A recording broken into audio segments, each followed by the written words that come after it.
Welcome to a brief segment of TST Radio, or the Secret Teachings Radio.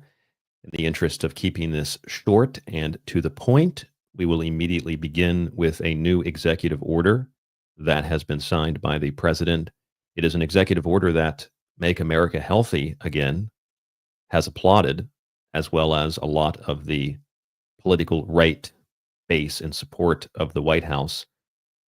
I'd like to state that I am not a supporter of either political party or either political side, and I would like to make objective observations of things that are presented to the public as if they are beneficial or harmful. I like to look at things from an objective and rational point of view. And when I read the most recent executive order, what I found was that this executive order does not actually help Americans. It does not actually help make Americans healthy. It might actually do the very opposite.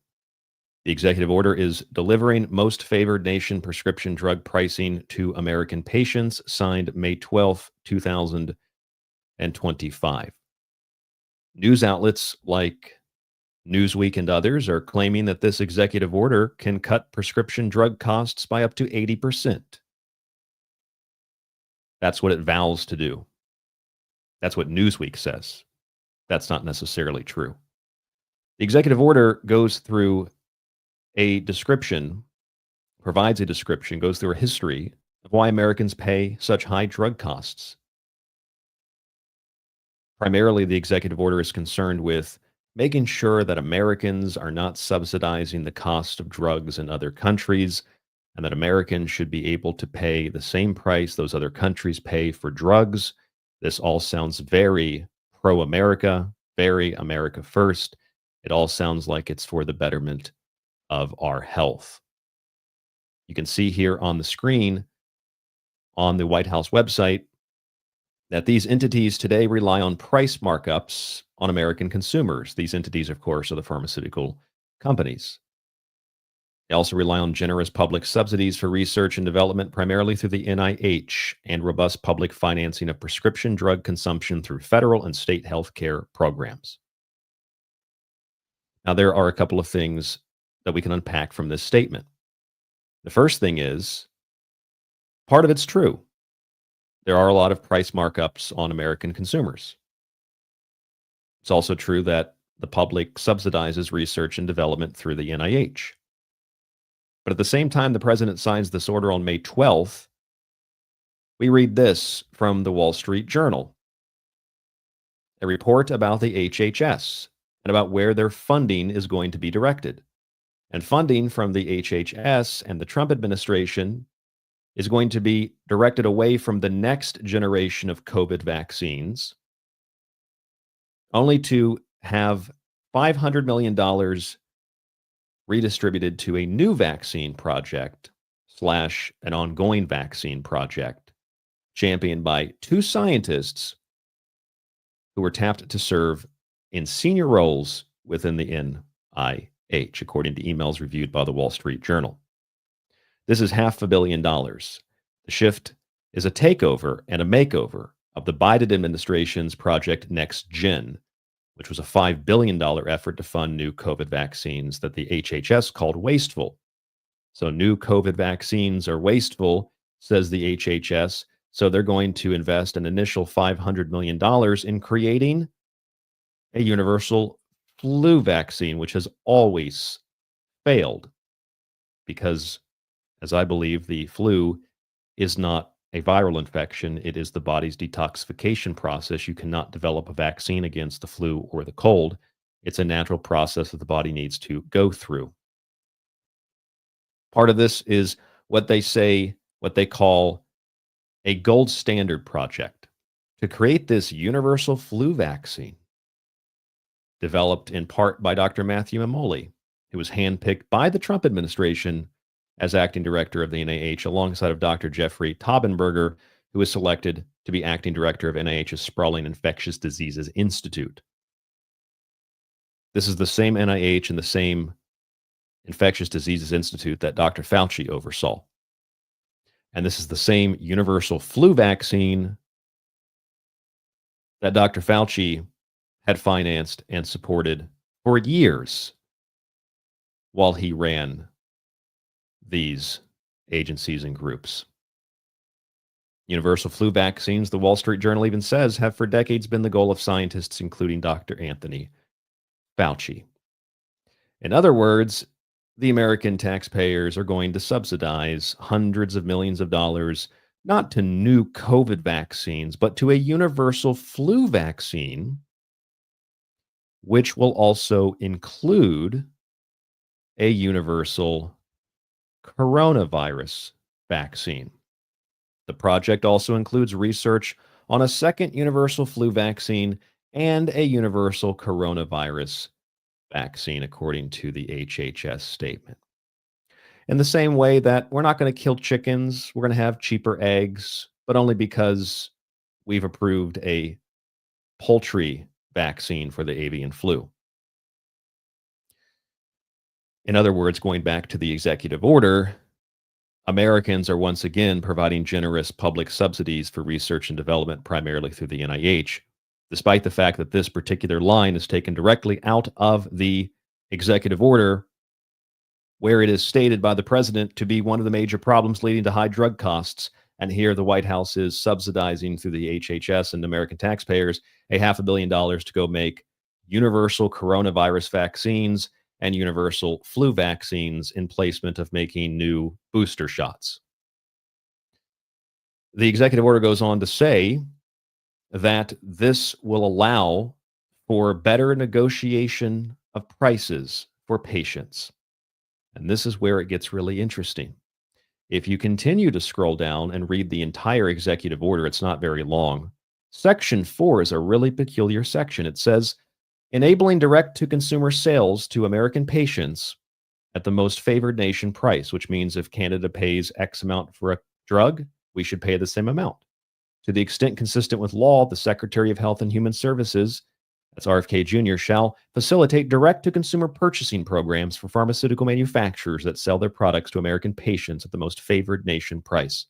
In other words, they will go beyond the insurers and beyond the pharmacies and will allow you to directly interact with the drug manufacturers to purchase whatever drug you're told on the nightly news or told in that advertisement on television in between your favorite TV show or movie to ask your doctor about.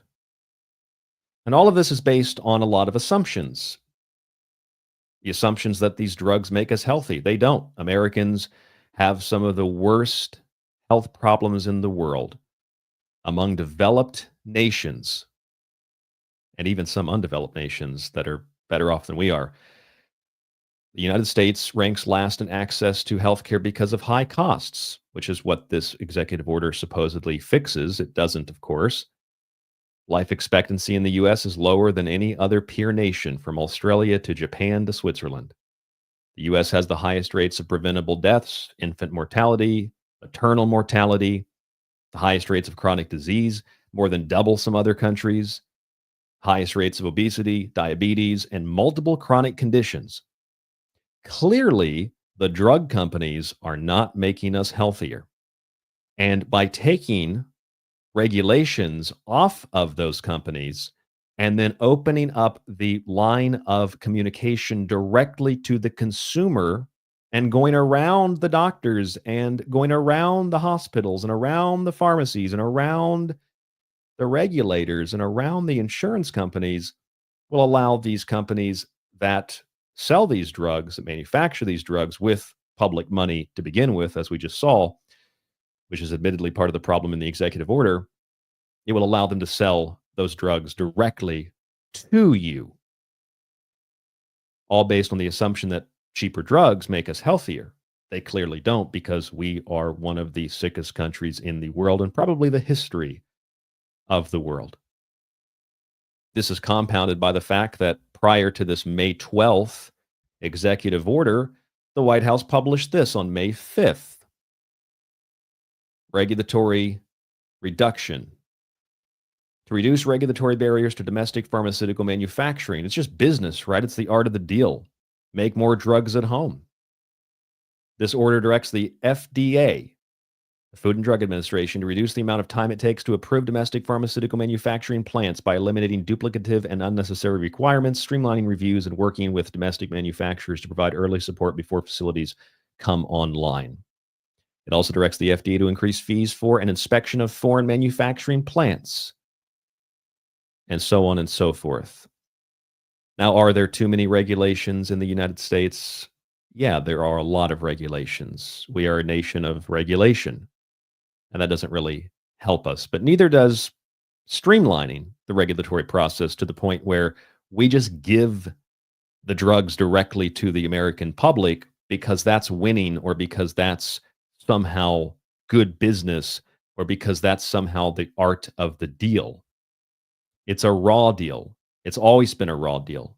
And despite the fact that the pharmaceutical companies and one particular pharma pack says, we're going to cut ties with the president because we don't like this executive order. Despite that, this is probably more closely related to Obamacare, where the insurance companies wrote it.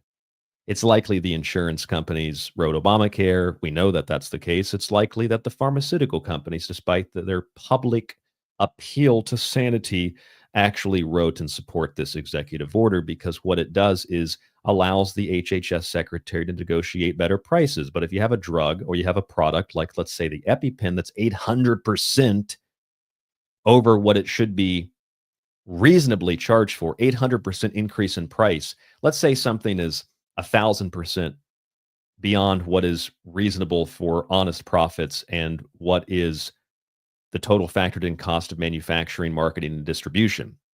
If you were to cut that by 80%, which is not what the order does, it's what Newsweek says, but if you were to cut that by 80%, you're still spending 200% more than what the product actually costs to go through development and marketing and to be sold. You're still paying more for a product that does not help us. And we know that based on life expectancy, mortality rates, chronic diseases, and healthcare access in the United States.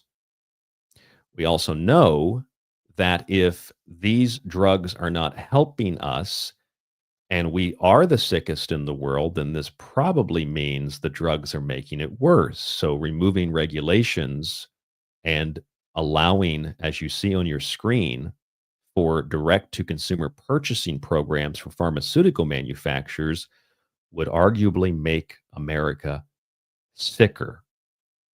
It would make America less healthy, not more healthy.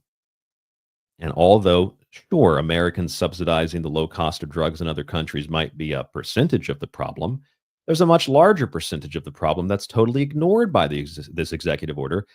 And it's this fact: whether you're in Asia or even if you're in Europe, West or East, most developed countries are way less sick than Americans are, which means that they don't demand as many drugs. And since, as the executive order actually states, that America is the largest purchaser of pharmaceutical products, and therefore we should get a good deal, well, it's about the art of the deal, not actual health. And it's about, if America is the largest purchaser of pharmaceuticals, basic supply and demand means that the cost of the drugs are going to be higher because more people are demanding them. Perhaps the cost of these drugs are not just cheaper because of subsidies in other countries paid for by the American people, which is wrong if that's the case. Not only does this not solve the problem, but it ignores a more central problem. Not a problem for others, a problem for us. The problem that doesn't exist for others is that they're not as reliant on these drugs. They're healthier. And if you're healthier and not as reliant on the drugs, you're not going to demand them. So they're going to be able to sell them cheaper. And that fact is ignored, just like the base reason that most Americans are so unhealthy and sick and lead the world in all of these categories, unfortunately, dead last or first, depending on the particular subject, particular statistic, whether it's food or it's lifestyle or it's the obsessive compulsive consumption of these types of substances or specific nutrients while ignoring 98% of other nutrients, maybe even more than 98%. This is a problem that we're literally saying like with COVID, it's your fault. I'm sick. You didn't wear a mask. We're saying it's the whole world's fault that we pay so much for drugs. We should pay the same amount they pay. Well, they're not as sick as you are. They don't have as high of a demand for these things as we do.